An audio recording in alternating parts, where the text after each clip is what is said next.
All right, hello. We are here at Anime Central. We are back in Artist Alley with Dead Duck, and Death we're here. duck. Death Duck. Death My duck. apologies. No, And you're it's good. even written back there, trying to look at the camera.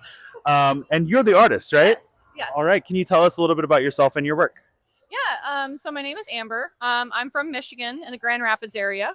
I do watercolor paintings. I source my watercolors from another artist who makes them out of nature, so bugs and leaves, like The all of actual that. paint? Yeah, to make Oh, the paint. So all of my paint is sourced from nature, which that's is amazing. it's really fun. I find it gets a lot more color depth. I have a lot of fun with it.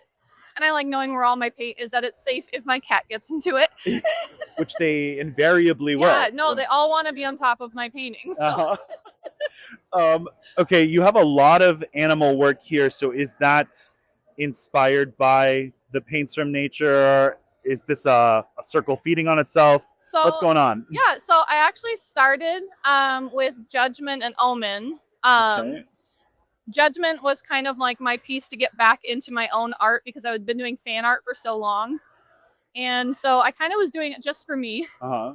but then it got really popular. So we branched out, and all the little guys are actually because when I'm stressed, I can't paint serious things. So So you got to paint a I little gotta guy. paint a little guy Yeah. because it makes me feel better. So we've been That's painting a lot of little guys. uh-huh. Yeah, stuff's been going on. Yeah. Yeah, I think that's so interesting too because at the anime convention you see lots of fan art, which is awesome, and one Yeah. of the fun things about it. But you're here at a booth that is almost exclusively lacking in fan art. I mean, you have some fan art stuff here. That's them. That's not me. Oh, Yeah. well, No, I'm I even do more have. confused than we thought. Yeah, I'm like at this point, I just have the pins here and a couple limited run prints. So you're really here just as I'm an artist. This is my art. Yeah. Do you So like it? I How's that do. going? So it's been a fantastic. I think it's honestly been the best change for my career Yeah. because with fan art, your sales really are dependent on that fandom doing well, and I find that like my own originals are a lot more consistent. Like I can create my own fan base versus Yeah. relying on another one. You're the fandom. Yeah. You have some awesome magic card tokens here. Yeah. You've got pins. What's your thought process when you're like, I've made a cute little guy, I've made a sick angel, and you're thinking, I'm going to a con, getting all this stuff put together, like how are you flowing through that, like being the artist but also running this business experience? So it's hard. Uh-huh.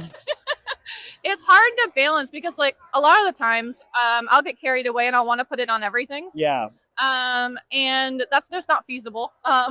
So it's really deciding, okay, what is this art like best for?